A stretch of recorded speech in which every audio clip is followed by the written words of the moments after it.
आपण पाहूया लाईफ प्रोसेसमधील पुढचा भाग.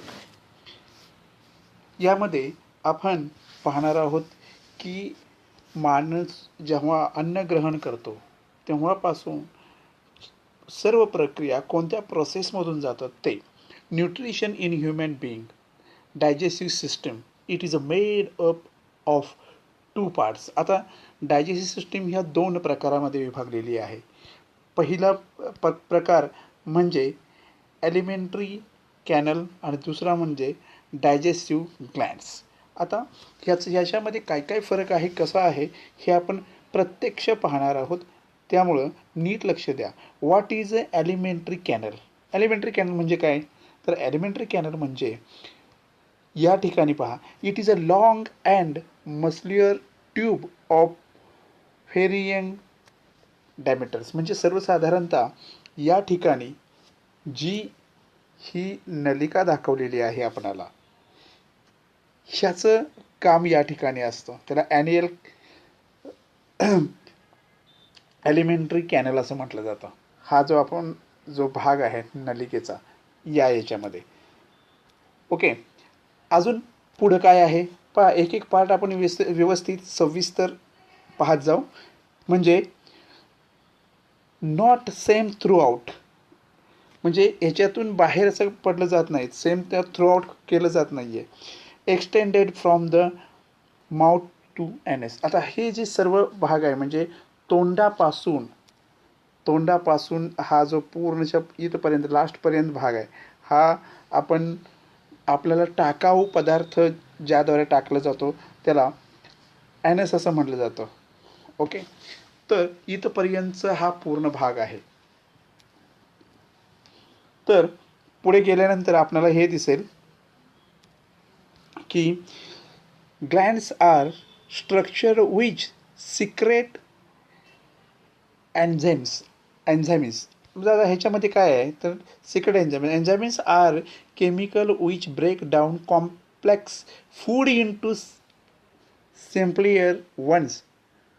So they are also called and biological catalysts. म्हणजे काय? आता ह्या ज्या 2 गोष्टी आहेत आपण ज्याचा विचार करतो आहोत, ह्या 2 वेगवेगळ्या भागामध्ये विभागलेले आहेत. यांचं काम काय असतं तर ह्यांचं काम असतं ह्या अन्न ग्रहण केल्यापासून ते लास्टपर्यंत ते अन्न वेगवेगळ्या प्रोसेसमध्ये असतं. त्याला पूर्णच्या पूर्ण त्याच्यातला जो भाग असतो तो काढून घेणं आणि बाहेर टाकणं हे या ॲलिमेंटरी कॅनलचं काम असतं. आणि डायजेस्टिव्ह ग्लँड्सचं काम काय असतं, जे अन्न ग्रहण केलेलं आहे याच्यामध्ये काही केमिकल्स किंवा जे काही ॲसिड्स असतात ते एकत्र करून ते डायजेस्ट करणं आणि ते पुढे जाणं. म्हणून त्यांनी सांगितलं डायजेस्टिव्ह सिस्टीम जे आहे ते 2 विभागामध्ये विभागलेलं आहे. एकाचं काम आहे ते पुढे सरकवणं आणि दुसऱ्याचं काम आहे पचवणं. हे तुमच्या नीट लक्षात आलं असेल. चला आता आपण पुढे जाऊ. थोडंसं पुढे गेल्यानंतर नाव which are the digestive glands. आता डायजेस्टिव्ह ग्लँड्स काय आहेत, कोणते आहेत ते बघून पाहू. तर सलायव्हरी ग्लँड्स या ठिकाणी ब्लिंक होतंय ते तुम्हाला दिसलं असेल. या ठिकाणी पहा इथे, म्हणजे त्या मराठीमध्ये त्याला म्हटलं जातं ग्रंथी म्हटलं जातं. ह्या ग्रंथी काय करतात, सलायवा करतात, म्हणजे लाळ उत्पत्ती करतात आणि त्या लाळ उत्पत्ती इथून करून त्या अन्नामध्ये मिसळले जातात तोंडातूनच. म्हणजे आपण म्हणतो ना, चिंच पाहिली की आपल्या तोंडाला पाणी सुटतं, ते या पद्धतीनं. ओके, पुढे जाऊया. नंतर इन द माउथ, हे आपल्या माउथमध्ये आहे किंवा तोंडामध्ये आहे हे आपलं निश्चित झालं, सलायवा. नंतर गॅस्ट्रिक ग्लँड्स हे या ठिकाणी आहे, त्याला आपण जठर म्हणतो. तर ह्या जठरामध्ये ह्या दुसऱ्या प्रकारच्या गॅस्ट्रिक ग्लँड्स आहेत. एक तोंडामध्ये आहे आणि एक जठरामध्ये आहे. इन द स्टमक ही पोटामध्ये आहे. नंतर पुढे गेल्यानंतर पॅन्क्रिया. पॅन्क्रिया हा आतमध्ये ज्या ठिकाणी ब्लिंक होतोय त्या ठिकाणी तुम्हाला हे दिसेल या ठिकाणी पॅन्क्रिया. ओके. आता चला पुढे आपण जाऊया. आता या ठिकाणी पॅन्क्रियास म्हणजे नेमकं काय, तर त्याला ह्याच्यामध्ये जो सलाइवा किंवा आपण सलाइवा म्हणण्यापेक्षा त्याला ज्या ज्या द्रवाचा उपयोग आपला अन्न पचन क्रिया करण्यासाठी केला जातो, म्हणजे ॲसिड उत्पन्न करणे, इन्शुलिन करणे, ह्या सगळ्या गोष्टी आहेत ना, हे महत्त्वाचं पॅन्क्रियाजचं काम असतं. म्हणून ह्याला अनन्यसाधारण महत्त्व असतं. मग पुढच्या बाजूला जर का आपण ह्याच्यामध्ये पुढे गेलो तर आता आपण पाहिलं की या ठिकाणी एक सलाइवा असतो तोंडामध्ये, पोटामध्ये असतो, आणि तो पोटामधला हा सलाइवा जो असतो तो काय करतो, पॅन्क्रियाज निर्माण करतो आणि तो जठामध्ये बिहाइंड द स्टमक हा पोटाच्या पाठीमागच्या बाजूला असतो. आता ह्या पाठीमागच्या बाजूला असल्यानंतर लिव्हर पोटामध्ये आपल्या कुठं असतं ते पहा, ते बरोबर जठराच्या वरच्या बाजूला असतं आणि on the right upper side of the stomach, म्हणजे पोटाच्या वरच्या बाजूला हे आपणाला लिव्हर असलेलं भेटेल. नंतर पुढे आपण गेलं, let us see the complete digestive system together. आता एकत्र सर्व डायजेस्टिव्ह सिस्टीम आपण पाहिजे. पहिल्यांदा ओरल कॅव्हिटी म्हणजे तोंडाकडून आपली ही सर्व प्रक्रिया चालू होते. तोंडाकडून सुरू झाल्यानंतर पुढं सलायवरी ग्लॅड्स, त्या ग्रंथी असतात, ग्लॅड्स म्हणजे ग्रंथी, त्यांचं काम सुरू होतं.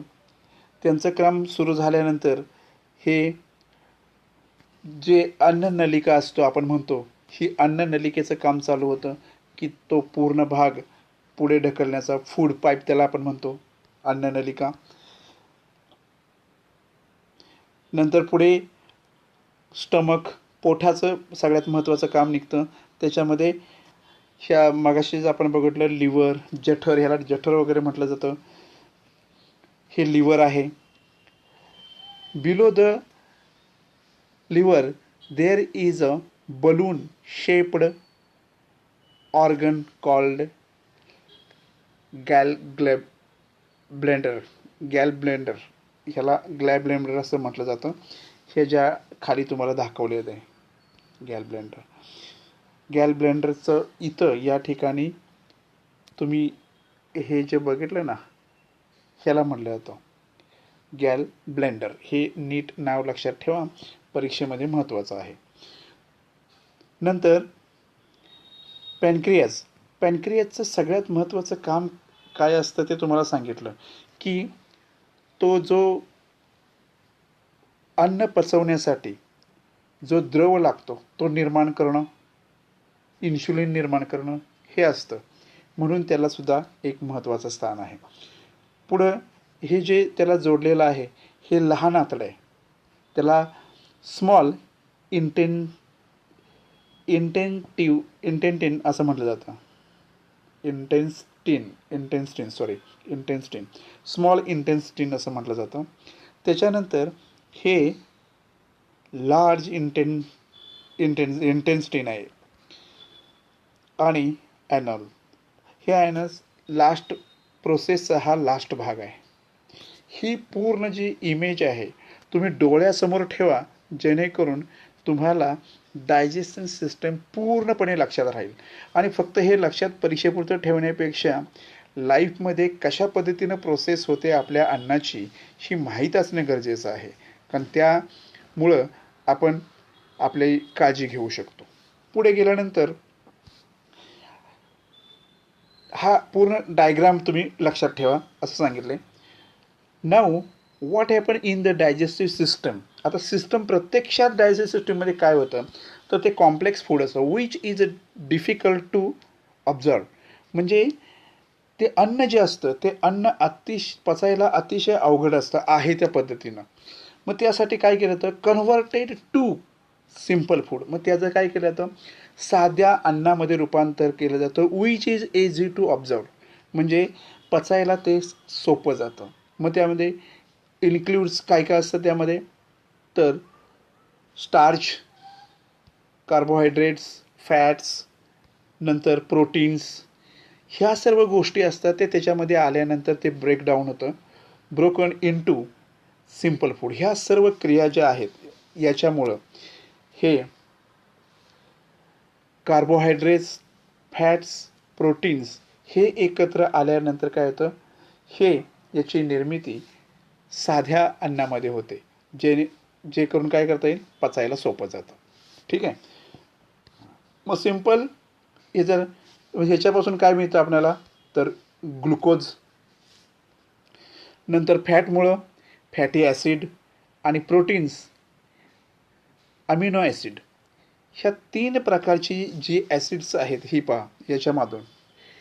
ह्याच्यामुळं काय होतं, ह्याचा जो क्रिया होते आणि साधं अन्न तयार होतं त्याच्यामध्ये, सिम्पल फूड्स. ओके. तर आता आपण चला पुढे आपण बघूया की जेव्हा हे अन्न आपण खातो तेव्हापासून लास्टपर्यंतची सर्व प्रोसेस ह्या व्हिडिओद्वारे. आपण पहिल्यांदा अन्न खातो, कोणतंही फळ खातो, ते दाताने चावतो आणि ते चावल्यानंतर त्यातील काही भाग आपण आपल्या तोंडामध्ये घेतो आणि दातांच्यामुळं the food is taken in to through the mouth. तोंडावाटे आपण ते आतमध्ये घेतो आणि दातानं inside the mouth the food is processed to the generated particle with small size. म्हणजे मोठा एकम घास घेतला असेल तर दाताच्या वाटेत चावून चावून चेवडं करून आपण त्याचे लहान लहान काय करतो, भाग करतो. आणि भाग करत असतानाच या ठिकाणी तुम्ही जर बघितलं तर इथं तुम्हाला हे दिसेल की ही ग्रंथी आहे. इथून तो सलायवा किंवा ते आपण काय म्हणतो त्याला, लाळ, ही लाळ या ठिकाणी मिक्स होते आतमध्ये येऊन.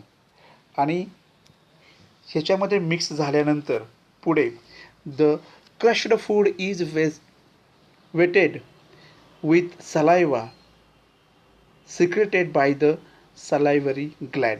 आणि मग काय होतं, ते जे अन्न असतं ते ह्या सलायवामध्ये किंवा लाळेमध्ये मिक्स होतं आणि ते अन्न पूर्ण भिजतं, ओलं होतं आणि पुढच्या क्रियेसाठी ते तयार राहतं.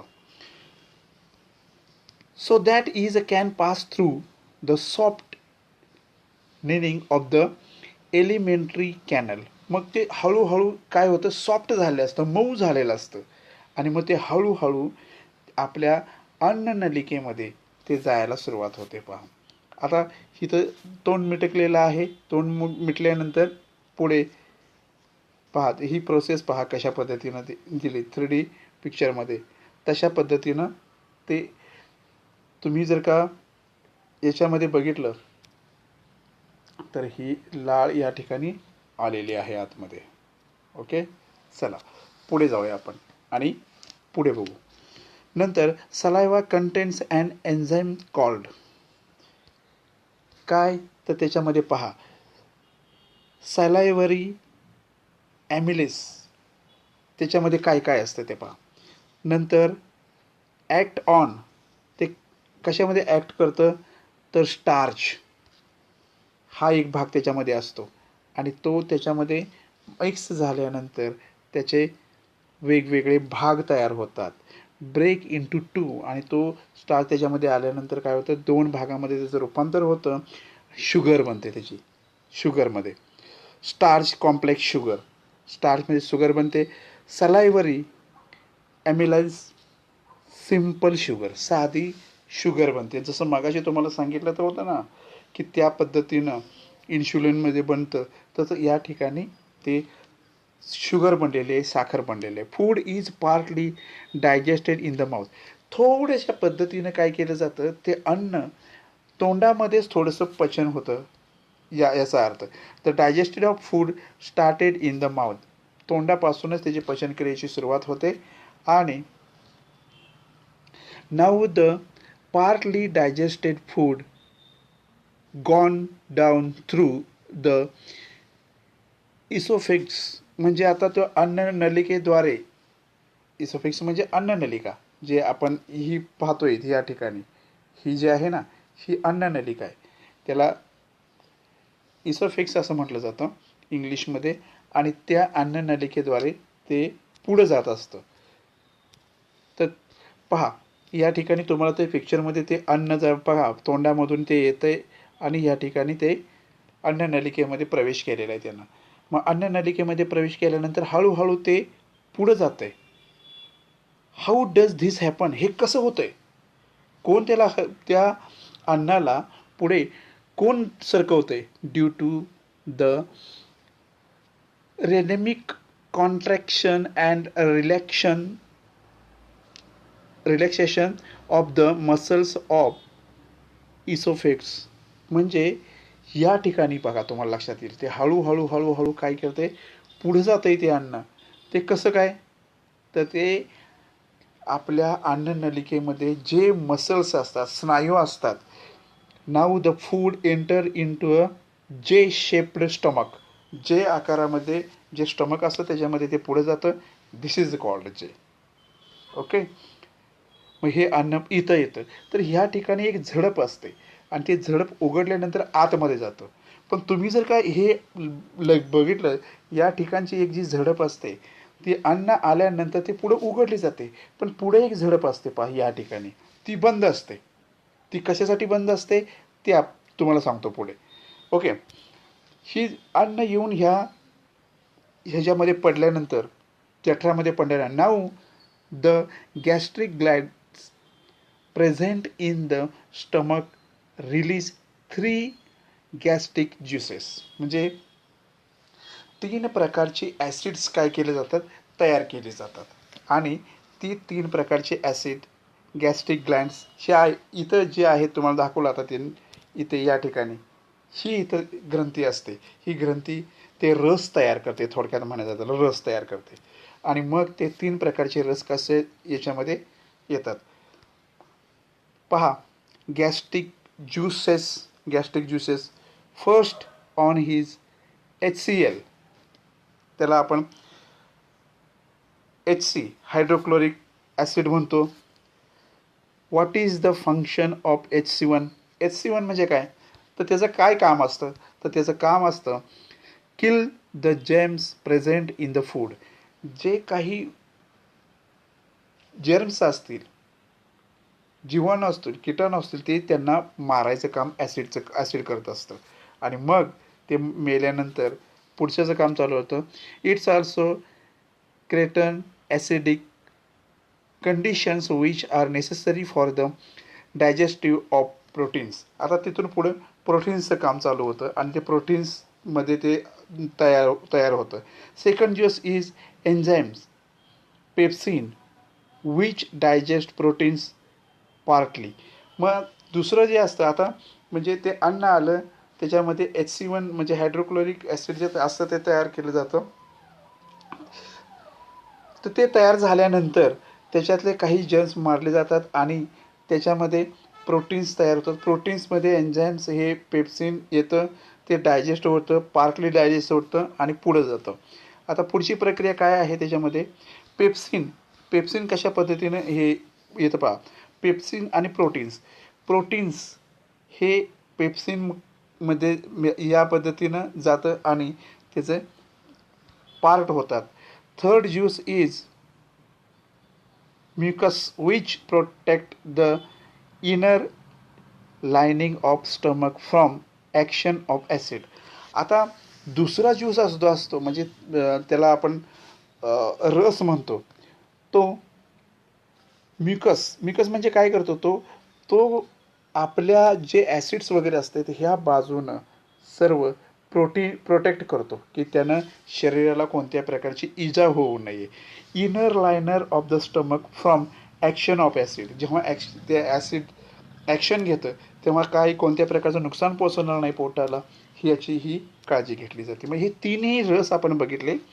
पुढे हे आता तुम्हाला मी जे सांगितलं त्याच पद्धतीनं.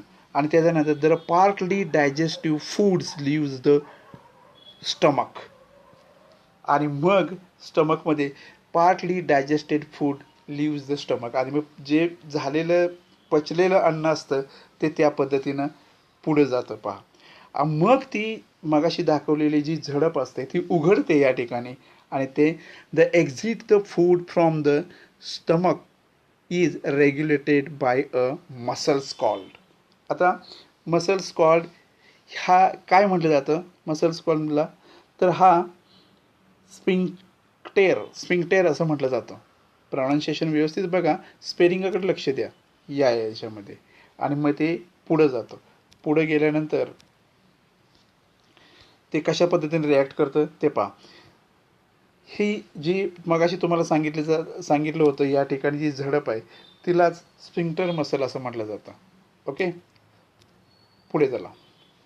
आणि पुढे गेल्यानंतर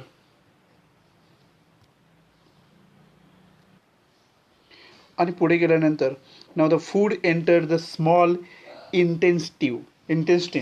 इंटेन्स्टिन म्हणजे लहान आतडे. लहान आतड्यामध्ये ते हे प्रवेश केलेले पहा त्याने कशा पद्धतीनं हे या ठिकाणी तुम्हाला चित्रात दिसेल. मोमेंट कशी आहे ती. Small intestine is the longest part of the alimentary canal. हा लहान आतडे हा सगळ्यात मोठा भाग आहे म्हणजे अन्ननलिकेचा असं म्हटलं गेलं. पुढे 5 ते 6 मीटर एवढा त्याची लांबी असते आपल्या लहान आतड्याची. Fitted into a compact space in the belly by extensive coiling. अशा पद्धतीनं ते पोटामध्ये ते व्यवस्थितपणे आपल्या बसवलेलं असतं. ॲब्डोमेन. आता ते कसं या ठिकाणी त्यांनी सांगितलेलं आहे की एकदम चांगल्या पद्धतीनं ते पोटामध्ये सेफली बसवलेलं असतं. Twist and turns longer than the large intestine. Belly, small आणि इंटेन्स्टिन. पहा, हे स्मॉल इंटेन्स्टिन हे बेली आहे म्हणजे आपला हा जो भाग दाखवलेला आहे हा भाग जो आहे हा आपला पोटाचा भाग आहे. इकडच्या बाजूने हा बेली दाखवला आहे. ओके, आणि हे जे दाखवलेलं आहे हे आतमध्ये हे लहान आतडे आहे. हे लहान आतडे अशा पद्धतीनं आपल्या शरीरामध्ये फिट केलेलं असतं पहा. नंतर why is called small intestine. त्याला का म्हटलं जातं तर सगळ्यात महत्त्वाचं कारण म्हणजे because it has a smaller diameters. Carbohydrates, fats and proteins are fully digested in the small intestine. म्हणजे ह्या लहान आतड्यामध्ये कार्बोहायड्रेट्स, फॅट्स आणि प्रोटीन्स हे पूर्ण पचलेलं असतं, पूर्ण पचन त्याचं झालेलं असतं. Digesting of food in the small intestine requires alkaline medicums. आता so the foods received from the stomach has to the first made alkaline. Now how does it happen. हे कसं होतं तर ह्याचं पूर्ण आता आपण पाहूया. हे पहिल्यांदा मगाशी आपण पाहिलं ते लहान आतड्यामध्ये ते पूर्ण प्रवेश केला. आता ही अतिशय महत्त्वाची बाब आहे. मगाशी आपण पाहिलं होतं की हे लिव्हर आहे. नंतर त्याच्याच खालच्या बाजूला गॉल ब्लॅडर आहे आणि हे स्टमक आहे. नंतर पॅनक्रिया हे या ठिकाणी आहे. आता ही जेव्हा आकृती तुम्हाला समजते ना इथंच सर्व प्रक्रिया झालेली असते. आता थोडक्यात आपण जर पाहूया. या ठिकाणी अन्न आल्यानंतर ह्या ग्रंथी ज्या आहेत ह्या ग्रंथी काय करतात 3 प्रकारचे रस तयार करून जठरामध्ये इथं या ठिकाणाहून पाठवले जातात. मग इथं आल्यानंतर त्यांचं खूप रासायनिक क्रिया होतात आणि ते इथं अन्न पचलं जातं आणि ते पचल्यानंतर इथून ते आतमध्ये सोडलं जातं आणि इथून आत सोडल्यानंतर हे अशाच पद्धतीने इकडे येतं. बरोबर. आता नंतर ह्याचं काम काय होतं तर ह्याचं काम जे असतं म्हणजे मगाशी बोललो ते इन्शुलिन वगैरे तयार करणं किंवा या गोष्टी. तर ह्या 2 ग्रंथी या ठिकाणी अतिशय महत्त्वाचं काम करत असतात. पुढे जाऊया आपण, म्हणजे आपणाला लक्षात येईल की अजून कशा पद्धतीनं अजून अन्नाची प्रोसेस अजून बाकी आहे ती कंप्लीट करूया. नंतर liver the largest gland in the body secretes bile juice. आता ह्याच्यामध्ये सगळ्यात मोठे आहे लिव्हर, सिक्रेट्स बाईल ज्यूस. आता हे कशा पद्धतीनं आहे, धिस बाईल juice is stored in the glad blender. आता ग्लॅड ब्लेंडर जे आहे या ठिकाणी त्या ठिकाणी ते साठवलं जातं. हे पहा या ठिकाणी असं हे लिव्हरमधून इथं ग्लॅड ब्लेंडरमध्ये साठवलं जातं आणि मग ते काय केलं जातं हे पहा पुढे याच्यामध्ये पाठवलं जातं लहान आतड्यामध्ये. हे तुमच्या लक्षात आलं असेल. Bile makes the food alkaline pH ह्या याच्यामध्ये टाकलं जातं आणि मग पहा it's also breaks the large fat globules into the smaller one. This increases the action of enzymes. This is called an injection of fats. Injection of fats. आता globus म्हणजे जी आपली फॅट असते याच्यामध्ये अन्नांच्या मध्ये त्याच्यावरती प्रक्रिया होऊन ते पण पचलं जातं. त्याच्यामध्ये पार्टिकल्समध्ये लहान लहान पार्टिकल्स तयार होतात आणि नंतर ते लहान आतड्यामध्येच ही अभिक्रिया चालू होते आणि जे इथून बाकीचं सर्व बाहेर केलं जातं. The bile of pancreatic juice enter the small इंटेन्स थ्रू अ कॉमन डक्ट. याच्यामध्ये पाठवला जातो. हा रस कॉमन डक्ट इथे तुम्हाला आहे हे लक्षात मगाशीच सांगितलं मी. आता the pancreatic juice has 3 digestive enzymes. कोणतं trypsin digest proteins in to the amino ॲसिडमध्ये बदल केला जातो म्हणजे ते तयार होतं ते निर्माण होते. आता प्रोटीन्स मगाशी हे सांगितलेलं आहे मी, जास्त इथं मी घालायची गरज नाही आहे. अमिनो ॲसिड तयार होतं तिथं म्हणजे ट्रॅप्सिन एकत्र आलं आणि प्रोटीन्स की अमिनो ॲसिडमध्ये रूपांतर होतं. The second one is lipase. आता lipase digestive fat into fatty acid. आता त्याच्यामध्ये काय होतं फॅट याच्यामध्ये गेल्यानंतर फॅटी ॲसिड तयार होतं. The third one is pancreatic amylase. आता या ठिकाणी पहा pancreatic amylase digest carbohydrates into the ग्लुकोजमध्ये निर्माण केली जाते. आता हे जे मी तुम्हाला सांगितलं ही नावं मात्र तुम्ही नीट लक्षात ठेवा आणि कोणता भाग कुठं कुणाशी कनेक्ट झाल्यानंतर काय निर्माण होतं हे ह्या व्हिडिओ वारंवार बघून तुम्ही लक्षात ठेवा, कारण परीक्षेसाठी अतिशय महत्त्वाची ही गोष्ट आहे. ओके. आता हे तुम्हाला आलं कार्बोहायड्रेट्सचे सगळे हे तुम्हाला याच्यामध्ये आल्यानंतर ग्लुकोज निर्माण होतं. कोणती कार्बोहायड्रेट्समध्ये आल्यानंतर त्या सर्व गोष्टी तुम्ही नीट बघून घ्या.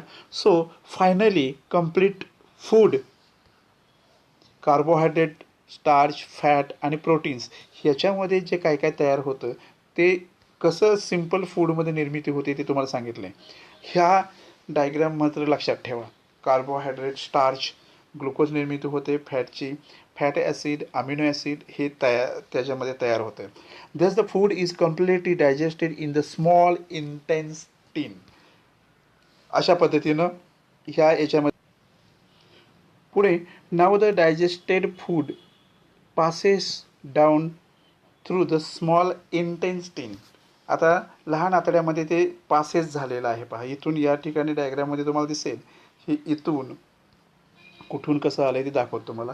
ही इथून असंच इकडं आलेलं आहे पहा. ओके. पुढे चला. हे ह्या चित्रामध्ये तुम्ही नीट लक्ष द्या, हे कसं सर्व लहान आतड्यांचा जो आहे त्या लहान आतड्यामधून ते येते. Inside the small intestine there are numerous finger like projection called villi. आता लहान आतड्यामध्ये सुद्धा काही असे भाग असतात, हे जे तो दाखवलेले आहेत ना, हे भाग हे काय करतात, लहान आतड्यात असताना ते अन्नाला पुढे ढकलण्याचं काम करतात. जे अन्न असतं, हे अन्न पचलेलं असतं किंवा काय असतं, ते अन्नाला पुढे ढकलण्याचं काम करतात. ते कसं करतात, तर वेली म्हणजे त्याला वेन किंवा केशवाहिन्या आपण थोडक्यात म्हणतो, रक्तवाहिन्या म्हणतो ना, त्या ऑब्झर्व द डायजेस्टेड फूड ह्या काय करतात, पुढे ढकलण्याचं काम करतात. ते करतातच, शिवाय याच्यातून ह्या अन्नातून जे काही पचलेले असतात ते शोषून घेतात ह्याच्यामध्ये लहान आतड्याकडनं. वेली ऑब्झर्व द डायजेस्टेड फूड, ती ऑब्झर्व करतं म्हणजे शोषून घेतात. ते थोडक्यात सांगायचं झालं तुम्हाला तर काय करतात, ह्या शोषून घेतात आणि पुढे ढकलण्याचं काम केलं जातं. नंतर पुढे the villi are richly supplied with blood vessels, म्हणजे काय केलं जातात, ह्याच्यामध्ये ज्या विली ज्या असतात, ह्या विलीच्यामध्ये रक्तवाहिन्या असतात छोट्या छोट्या, ब्लड वेसल्स म्हटलं ना ते. मग त्या ब्लड काय करतात, शोषून घेतात आणि त्यांना पुढे ढकलण्याचं काम करतात. The absorbed food is taken in to each and every cell of the body where it is utilized from obtained energy. आणि ह्याच्यामुळं हे ज्या वेसल आहेत ह्या काय करतात पहा, याच्यामध्ये ते हे अन्न असं पुढे गेल्यानंतर ह्यातनं हे शोषून घेतात आणि शोषून घेतल्यानंतर त्या पहा अशा पद्धतीने शोषून घेतात त्या रक्तवाहिन्या आणि त्या शरीरात असणाऱ्या सर्व स्नायूंना ते एनर्जी पुरवायचं काम करतात.